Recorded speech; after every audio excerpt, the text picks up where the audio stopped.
দাও দাও করে জ্বলছে আগুন, উঠছে ব্যবসায়ীর স্বপ্ন, আর কর্মস্থল হারান শ্রমিকরা। বৃহস্পতিবার দুপুর 2টার দিকে চট্টগ্রাম ইপিজেডের 4 নম্বর রোডের আদম ক্যাপস নামে তোয়ালে তৈরির কারখানার 8 তলা ভবনের 5 তলায় আগুনের সূত্রপাত হয়। মুহূর্তেই তা ছড়িয়ে পড়ে 6ষ্ঠ তলায়। খবর পেয়ে নিয়ন্ত্রণে কাজ শুরু করে ফায়ার সার্ভিসের 4টি ইউনিট। এরপর একে একে যোগ দেয় ফায়ার সার্ভিসের আরও 12টি ইউনিট। আগুন নিয়ন্ত্রণে প্রাণপণ চেষ্টা চালায় দমকল কর্মীরা। তাদের সঙ্গে যোগ দেন বিমান ও নৌবাহিনীর ফায়ার সার্ভিস ইউনিটও। দায়িত্ব পালন করছেন পুলিশের পাশাপাশি সেনাবাহিনী।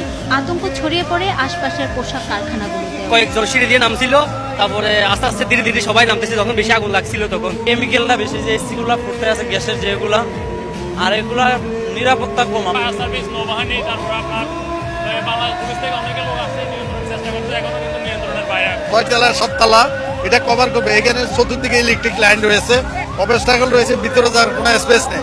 তার কারণে আমরা বড় গাড়ি দিয়ে, আমাদের স্নুকেল টিটিএল দিয়ে আমরা বাইরের থেকে কন্ট্রোল করব।